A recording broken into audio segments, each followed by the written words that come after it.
नमस्कार बच्चों, कैसे हो आप सब। उम्मीद करता हूं कि आप सब अच्छे होंगे, स्वस्थ होंगे और आपकी पढ़ाई भी अच्छी चल रही होगी। तो चलिए शुरू करते हैं आज की वर्कशीट। और आज की वर्कशीट है क्लास 10 के हिंदी विषय की वर्कशीट नंबर 21। प्यारे बच्चों, पिछले दिनों हमने कस्बे के नागरिकों के आइडिया एवं हालदार साहब के आश्चर्य के बारे में जानकारी प्राप्त की कि उन लोगों ने किस तरह से आइडिया लगाकर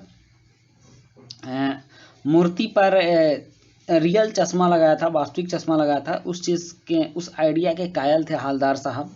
तो चलिए आज हम उससे आगे बढ़ते हैं और देखते हैं कि लेखक हमें और क्या जानकारी देते हैं। गद्यांश पढ़कर प्रश्न हल कीजिए एवं अपनी जानकारी को पुख्ता कीजिए। जीप कस्बा छोड़कर आगे बढ़ गई।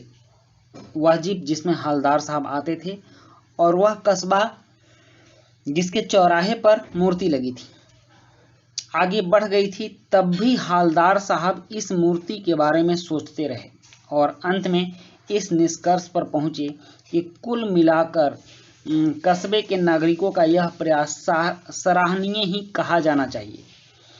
महत्व मूर्ति के रंग रूप या कद का नहीं, उस भावना का, वरना तो देशभक्ति भी आजकल मजाक की चीज होती जा रही है। मतलब ये हुआ कि नेताजी के प्रति जो प्रेम है, नेताजी के प्रति जो लगाव है, उस भावना का कद्र किया जाना चाहिए। मूर्ति कैसी बनी, छोटी है या बड़ी, सुंदर परफेक्ट है या नहीं, उसको मत देखिए। आप देशभक्ति की भावना को भी देखिए। उस भावना की वजह से लोग अपने तरफ से उसमें रियल चश्मा लगा रहे हैं, नहीं तो आजकल तो देशभक्ति भी मजाक की चीज होती जा रही है। दूसरी बार जब हालदार साहब उधर से गुजरे तो उन्हें मूर्ति में कुछ अंतर दिखाई दिया। उनका ध्यान मूर्ति पर टिक गया था और वो बार बार मूर्ति को देख रहे थे। तो कुछ अंतर दिखाई दिया। ध्यान से देखा तो पाया कि चश्मा दूसरा है। पहले मोटे फ्रेम वाला चौकोर चश्मा था, अब तार के फ्रेम वाला गोल चश्मा है।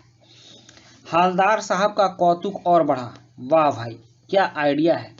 मूर्ति कपड़े नहीं बदल सकती पर चश्मा तो बदल ही सकती है। तीसरी बार फिर नया चश्मा था, मतलब बार बार चश्मे बदल रहे थे।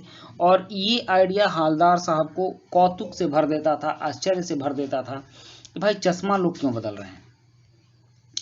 हालदार साहब की आदत पड़ गई हर बार कस्बे से गुजरते समय चौराहे पर रुकना, पान खाना और मूर्ति को ध्यान से देखना। एक बार जब कौतूहल दुर्दमनीय हो उठा, मतलब उनके अंदर का आश्चर्य, कौतूहल इतना हो गया कि अब बर्दाश्त से बाहर हो गया, तो पान वाले से पूछ ही लिया, क्यों भाई, क्या बात है, यह तुम्हारे नेताजी का चश्मा हर बार बदल कैसे जाता है। उन्होंने पान वाले से पूछ लिया। तो कहानी में थोड़ा ट्विस्ट होना चाहिए। इसको मैं यहीं पर छोड़ देता हूं ताकि आपको अगली वर्कशीट का भी इंतजार रहेगा कि आखिर कहानी में हुआ क्यों, नेताजी का चश्मा क्यों बदला जाता था। इसके लिए आप देखें नेक्स्ट वर्कशीट। तो अब इसके प्रश्न उत्तर को देखते हैं। सबसे पहले अपरिचित शब्द है, जैसे कौतुक। कौतुक का अर्थ होता है आश्चर्य और कौतूहल का उत्सुकता। दुर्दमनीय, जिसका दमन बहुत कठिन हो, मतलब जो इच्छा अंदर से उठ रही हो उसको दबाया नहीं जा सकता, उसको दुर्दमनीय बोला जाएगा। और यहाँ एक गतिविधि भी है कि क्या आप भी किसी कार्य के आदी हैं। आदी मतलब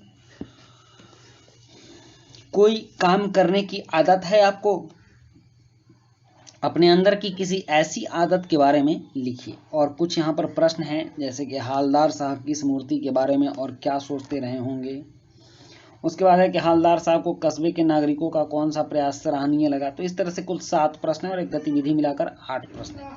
तो चलिए अब इन प्रश्नों के उत्तर करते हैं। प्रश्न 1 है कि हालदार साहब किस मूर्ति के बारे में और क्या सोचते रहे होंगे। और उत्तर है कि हालदार साहब नेता सुभाष चंद्र बोस की मूर्ति के बारे में सोच रहे होंगे कि पत्थर की मूर्ति पर असली चश्मे कैसे लगे। और दूसरा प्रश्न है कि हालदार साहब को कस्बे के नागरिकों का कौन सा प्रयास सराहनीय लगा। तो इसका उत्तर है कि हालदार साहब को कस्बे के नागरिकों द्वारा पत्थर की मूर्ति पर असली चश्मा लगाने का प्रयास सराहनीय लगा।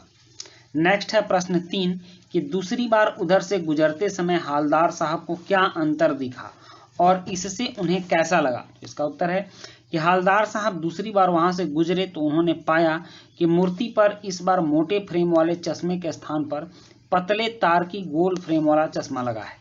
हालदार साहब को यह आइडिया अच्छा लगा कि मूर्ति कपड़े तो नहीं बदल सकती पर चश्मा जरूर बदल सकती है। और इसके बाद प्रश्न 4 है कि बार बार कंपनी के काम से जाते हुए हालदार साहब किस बात के आदी हो गए थे।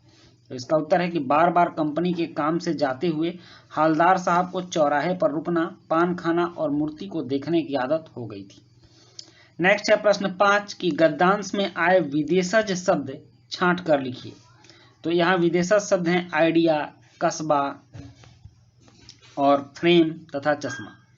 प्रश्न 6 है कि दुर्दमनीय, यहाँ बड़ी होगा, दुर्दमनीय में से उपसर्ग और मूल प्रत्यय अलग करके लिखिए। तो इसका उपसर्ग है दूर और मूल है मूल शब्द अलग करके लिए, तो मूल शब्द है दमनीय। दमनीय मतलब उसका दमन करना।